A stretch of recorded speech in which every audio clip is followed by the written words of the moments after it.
Watching the mother of the sons of Zebedee, James and John, come up to our Lord and ask for the high places next to our Lord in heaven. Our Lord, the mother is proud of her sons and she wants the best for her sons. Well, she's simply asking. But by the Lord's response, we know what she's asking is far beyond what anyone should even dare to ask. And our Lord, actually, when he replies, he addresses the two disciples. You do not know what you are asking. And then he asks them, well, what my mother once called the bombshell of a question, although she rephrased it a little bit differently when she asked me. And I wasn't asking for any places. All right, but knowing that I was about to enter the religious life and study for the priesthood. You see, she asked me a similar question, are you prepared to be a martyr? Which is essentially the same thing, if you follow our Lord's response. Here our Lord asked, can you drink the chalice? And note the word is chalice. That comes from a Hebrew word which means suffering. So he's asking, can you take on the sufferings that I'm going to take on? And just as I did when my mother asked, they spontaneously responded, we can. Probably without even thinking. I know that was the case with me.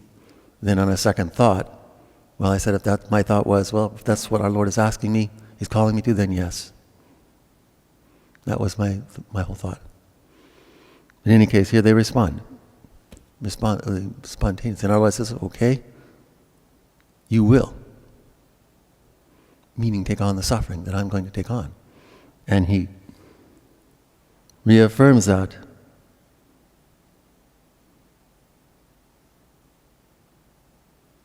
Okay, but anyways, and of course we know what his suffering was. We have, in the suffering that we watch, all we need to do is look at the crucifix. The crucifix with our Lord hanging on the cross. There is the same suffering and death that our Lord went through. We just reflect on his passion. We should do so every day. There it is. And that's what our Lord said, can you do the same? Can you suffer with the intense suffering, with the great love that I'm going to suffer, which I'm going to give? And he tells them, you will. Today we focus on one of those two disciples, St. James, who did, in fact, he was the first one of the apostles to suffer martyrdom. And there would be much suffering to go through even before he came to his execution. The tradition is he was assigned to Spain. And he began to evangelize there, but he was having very little success. And he called upon heaven for help. And Our Lady, it is said, came to him while she was still alive in the Holy Land. Came to him on a cloud, and she left him a pillar, which can still be venerated today in Spain. And I have had the opportunity myself to venerate it.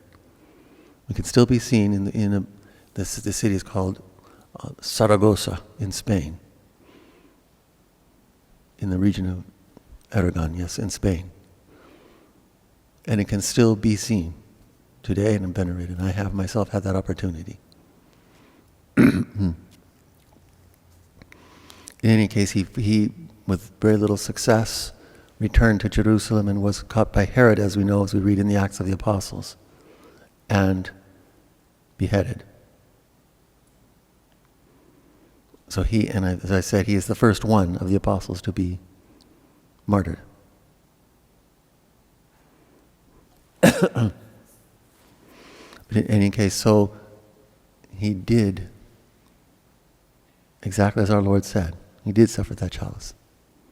He did give his suffering, give his life for the love of God, of course, and for the faith. But then there's something else, another key point here that our Lord makes. And he uses himself actually as an example. And it's a beautiful one if you stop to think of it.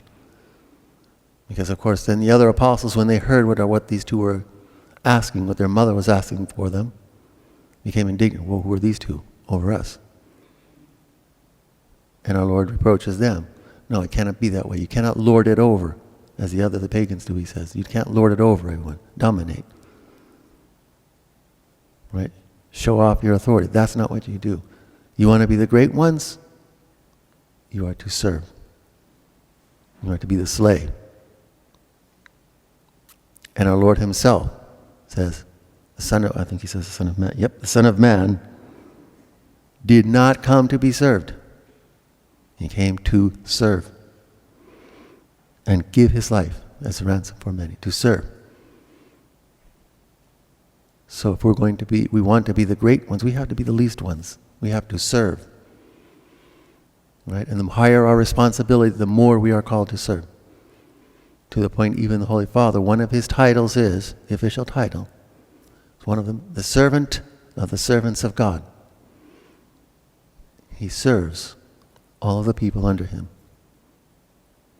A very heavy responsibility, a very great responsibility, a very heavy task. But he is called to serve.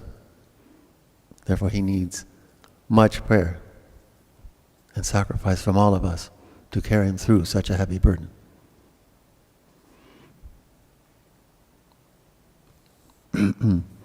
Let us then ponder and reflect as we reflect on the life of this apostle today, St. James. That same question should we be asked. Can we accept that chalice that our Lord accepted?